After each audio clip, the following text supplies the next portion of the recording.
everybody. Today we are going to talk about identity. This is a big part of teen development, and so I want to just kind of open the conversation and start talking about it a little bit this week.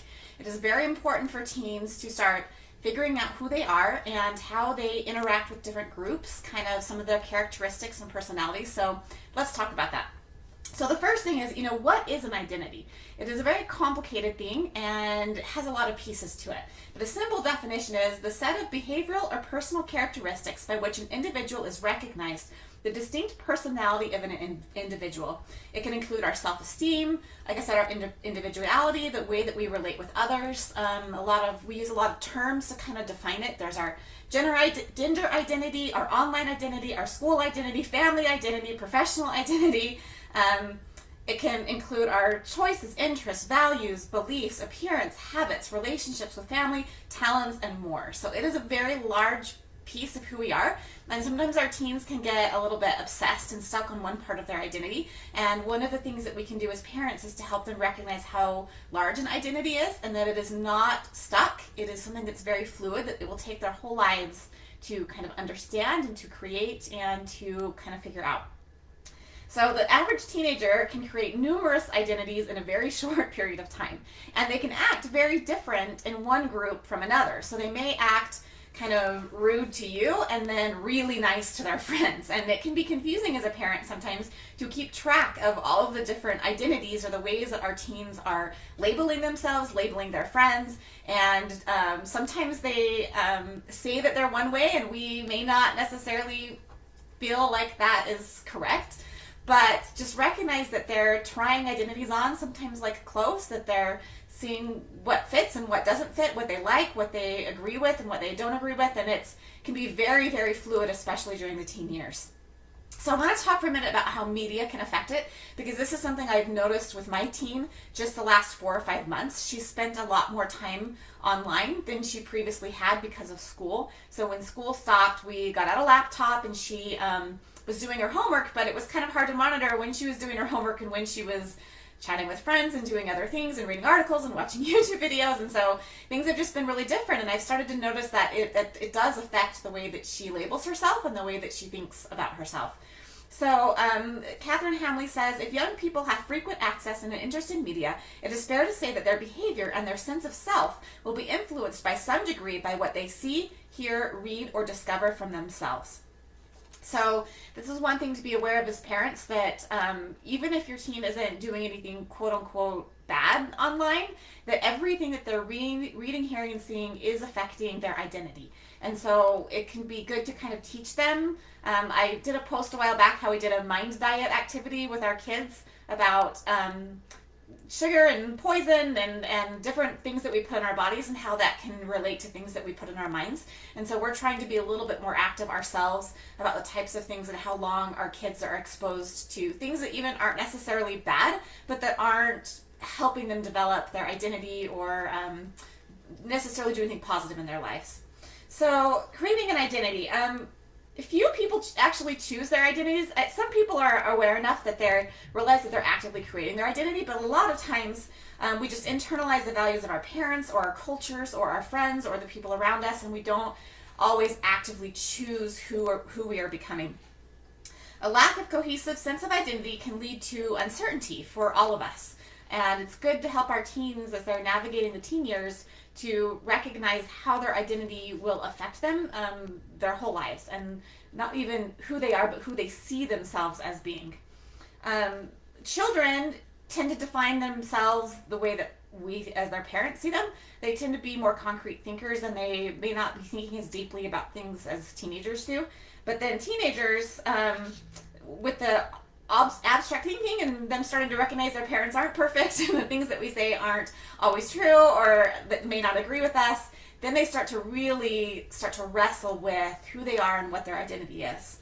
So the first task for identity formation is to discover our personal potentials. Those are the things that we can do better than other people. What are our natural talents? What gives us energy? What are our strengths? What things do we like? How can we discover what they are? And this is trial and error. So encourage your young kids and your teens and your tweens to try a lot of different things and to see which things match with them, which things do they really enjoy doing, which things are natural to them, which things do they do well. And these things will often just feel right to us. They just give us energy, we get excited. Then these feelings can be useful clues. Teach your teens to start paying attention to those feelings and point out to them when you feel like they're doing things that really match with their kind of innate qualities that maybe you've noticed from them as a parent. The second step is to kind of start to figure out what your purpose is in life. And this may come from religion, but it may come from other areas as well. What do we want to accomplish? What are our goals? And I see a lot of teens get lost in this one a little bit. They lose motivation. They aren't sure what they want to do. They don't know how they want to contribute. They don't learn to serve other people. Especially boys. I'm reading a really interesting book about boys that I'll talk about later in the group. What is our purpose? Why are we on earth? What is our unique capabilities? What are our unique talents that we can then contribute to society as a whole? Finally, find opportunities for your teen to use both their potential and their purpose. So as they're starting to kind of figure things out, I think it's really good to get teens outside of themselves and to start seeing other cultures if you can, other ways of people living, serving other people, just to kind of get them outside of themselves and start contributing in a way that is helpful to them as well as helpful to other people. Another thing it's important to teach our teens is that identity isn't final. A lot of times we hear things like, I've got to figure out who I am, as if this is something that is just stuck and we have to spend all of this time figuring it out. When in reality, while there are some things that we're born with, a lot of identity are things that we create. And so just helping our teens be aware that with the choices that they're making, the things that they're watching, the things they're doing, the activities that they're choosing, where they're spending their time, they are creating an identity and they can carry that with them throughout their whole lives. So just before I end here, I want to talk about some things you can expect at different ages. So I got this from an article, so I'm going to post the article in the group. I did not make this up. So early adolescence. So these are kids who are 11 to 14. Here's some things that you might notice. One is their desire to identify themselves in multiple ways outside of their role in their family. 2, increase awareness of themselves as part of a peer group. For some, navigating where they fit into the social landscape may take time and involve multiple changes. 3, develop flexibility in how they present themselves in different situations, as well as how they label themselves. 4, prioritize personal values and decisions to reflect on how they see themselves. And number 5, experience greater sensitivity to the feedback from others, particularly peers. So this is the first stages that you'll see your teen go through. And a lot of it has to do with the people that are around them. As they're starting to recognize how they fit in different groups, that can really affect their identity. Don't panic. This is normal. They will experiment with a lot of different labels, a lot of different identities. That doesn't mean all of them will stick. Okay, middle adolescence, 14 to 18. So here's when they start to begin to imagine their own identity and role in the larger world. So this is maybe outside more of just their family and their peers. 2, they actively explore identity alternatives, trying on different hats to see which one fits best. 3, they consider themselves and their beliefs in relation to broader social cultural groups like gender, race, and religion. Number 4, they take a stronger stances on social, ethical, and moral issues. They start to get a little bit more confident, and so they may share a lot more opinions and be more certain of them, I guess is the word. And finally, increased stability in how they see themselves across different places and social groups. Finally, late adolescence. This is 18 to 24. They give a deeper consideration to their self in terms of adult roles or career goals. 2, they think about who they are in the context of intimate relationships. 3, they begin to balance idealistic views of who they may become with a more accurate understanding of reality. And finally, they can make stronger commitments to personal and social group identities, gender, race, and religion, but new experiences can result in further exploration and change. So just kind of an overall there, younger teens and middle teens just trying on a lot of hats, looking at a lot of different things, and then as they get older, they start to really understand how they fit into a broader group and into society, their career, that sort of thing. So some things that parents can do, number 1 is recognize it's healthy and don't, if your teen starts to identify with a group that you're unsure about, then wait it out. First of all, they can decide what they want to do. Second, especially with younger teens, it may not stick. It depends on what it is.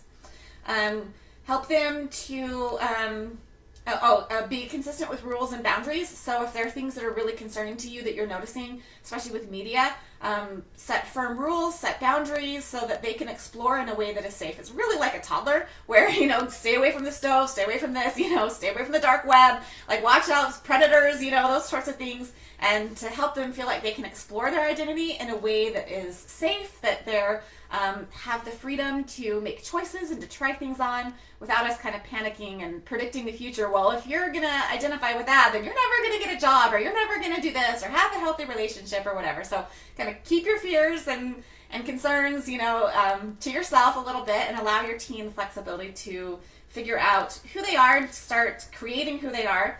And be a sounding board, listen to them, support them, help them develop their ideas, and just guide them where it is needed. We will talk more about this in the group.